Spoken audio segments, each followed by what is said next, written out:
আমার ছেলে যে নাটক করে দেখি আমার ছেলেরও ওদিকে মন গেছে কি কি বই আসতি, তো আমার ছেলে তার কাগজ একটা বলিয়া তার ভিতরে হারাইয়া কয় এটার মধ্যে কিতা তুমি দেখতে চাও, তোমার দেখার ইচ্ছা আছে দেখাইলাও, ইচ্ছা আছে দেখার।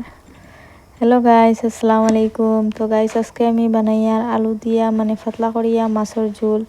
তো আজকে আমি সকালে খানি বানাই লিছি, আমার খানি বানানি শেষ। তো এখন আমার ছেলেকে খাইতো না, এটা জাল হয়ে গেছে, তো তার লাগে বানাই আর কিতা করা, বানাইতে তো লাগবো।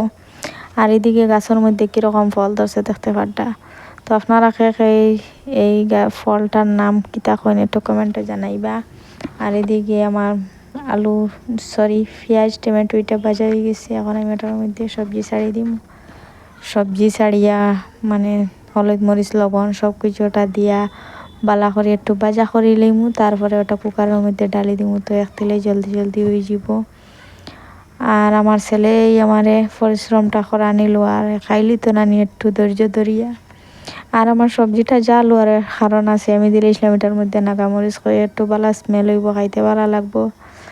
আর এখন দেখি আমার ছেলে খায় না, এর লেগে আমার পরিশ্রমটা একদম বেকার হয়ে গেছে। এখন আমার সাবেক খানি বানানি লাগে। তো আপনারা খার আমার ভিডিওটা ভালো লাগছে একটু কমেন্টও জানাইবা, ভালো লাগলে লাইক কমেন্টস ফলো করবা। টাটা।